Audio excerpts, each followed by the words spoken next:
Assalamualaikum dan salam sejahtera. Hari ini saya akan bincang satu topik yang sangat-sangat common dan sinonim dengan musim sekarang. Iaitu kalau kita perhatikan di klinik-klinik dan juga di hospital-hospital, banyak yang datang pesakit-pesakit yang lebih kecil, iaitu kanak-kanak, kerana batuk, sesama dan juga demam. Jadi kenapa musim sekarang ni ramai sangat kanak-kanak yang ada penyakit-penyakit ataupun simptom-simptom ni? Jom kita rungkaikan.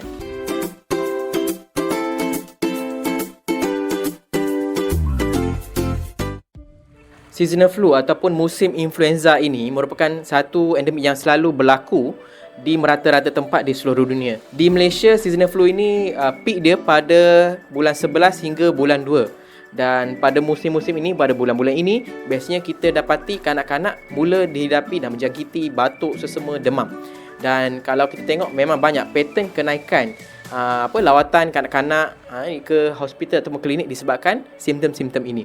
Dan tambahan lagi pula dengan adanya COVID ini, dia tambah lagi perencah dan perisanya menyebabkan jangkitan ini sangat-sangat ditakuti. Kita takut benda ni adalah COVID. Jadi sekarang kita akan bincang lebih fokus mengenai batuk sesama dan juga kahak dalam kalangan kanak-kanak.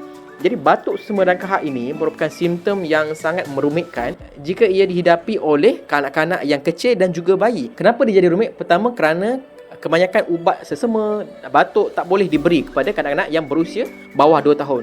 Kerana ada simptom dan risiko pernafasan berhenti. Jadi hati-hati ibu bapa di luar sana nak beli ubat batuk dan sesama, pastikan cek label dan confirmkan dengan penjual ataupun doktor boleh ke tidak anak diberi ubat ini. Okey. Yang kedua, kanak-kanak ini tidak pandai mengeluarkan hingus ataupun cecair daripada hidung tu. Jadi kebanyakannya mereka hanya sama ada dia jilat masuk dalam mulut ataupun dia telan balik kan.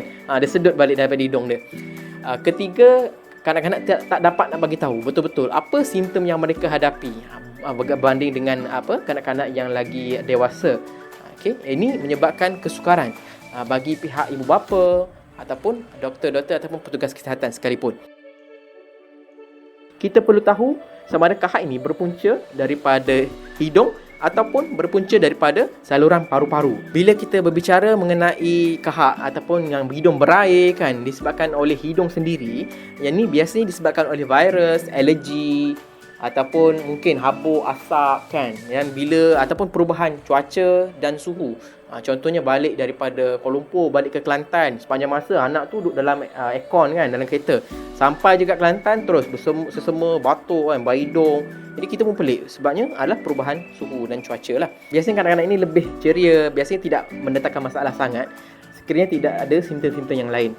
Biasanya dia mungkin ada masalah waktu nak menyusu ataupun breastfeeding saja, kerana mereka biasanya berhenti nafas seketika, tarik nafas waktu menyusu. Tapi kalau kahak ini, batuk ini, sesama ini berpunca daripada saluran paru-paru, jangkitan paru-paru, ia biasanya disebabkan oleh jangkitan kuman ataupun virus di paru-paru ataupun saluran bronchiol.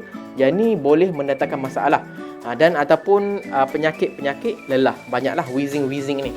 Sama ada daripada virus ke bakteria ke ataupun tanda-tanda awal asma pada kanak-kanak. Kanak-kanak macam ni biasanya dia ada juga simptom-simptom yang lain. Contohnya demam panas yang berpanjangan ke, ataupun mungkin batuk yang serius ke, kita nampak kan. Dan yang paling penting, bila dia ada kesukaran bernafas. Yang ni patut ibu bapa tahu macam mana kita nak kesan pernafasan kanak-kanak ataupun anak-anak saya ni okey ke tak.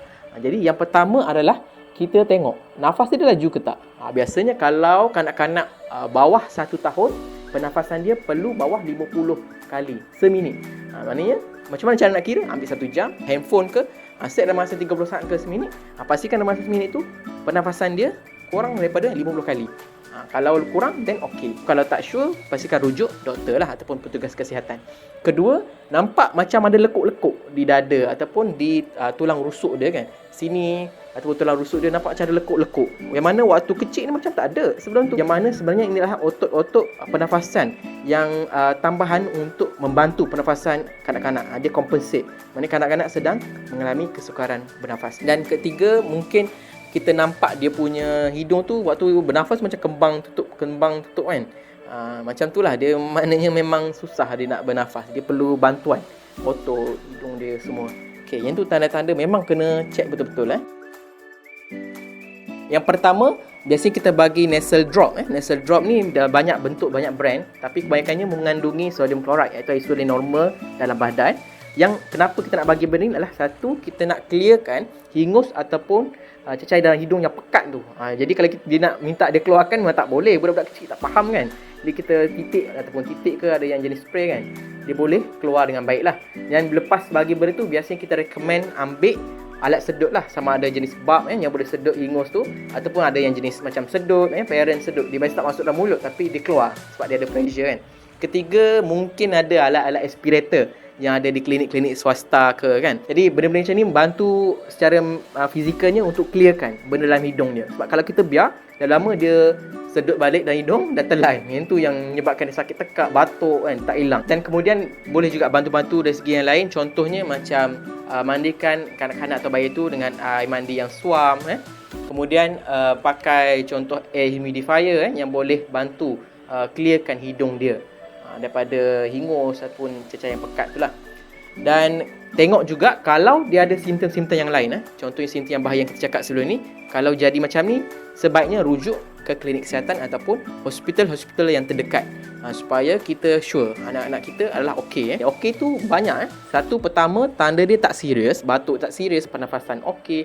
Kedua, daripada penyusuan dan makan minum dia. Biasanya kalau contoh dia menyusu 5-6 botol sehari, so hari tu pun mungkin kurang sikit 1-2 botol, tak apa. As long as dia tak lebih daripada separuh, itu dah boleh bantu dia kekalkan hidrasi yang baik untuk seharian dia. Kanak-kanak juga tunjukkan tanda-tanda yang aktif. Mungkin kadang-kadang kanak-kanak yang demam semua ni dia akan nampak kurang aktif, tapi kita nampak dia tu lagi okey, masih okey. Yang tu kena penilaian subjektif ibu bapa lah. Dan nasihat saya, sekiranya anda dapati kanak-kanak anda, anak-anak anda mengalami batuk sesama yang lebih 2-3 kali setahun, sebaiknya ambil vaksin influenza. Saya tahu topik vaksin ni sangat sensitif, tapi sekiranya anak anda mengalami batuk sesama yang kerap dalam tempoh setahun tu, elok dia ambil vaksin influenza, yang mana kita tahu vaksin ini biasanya dia renew every year lah, supaya kanak-kanak dapat perlindungannya awal, supaya kalau dia kena, dia tak kena gejala yang serius. Itu saja. Sekian, terima kasih.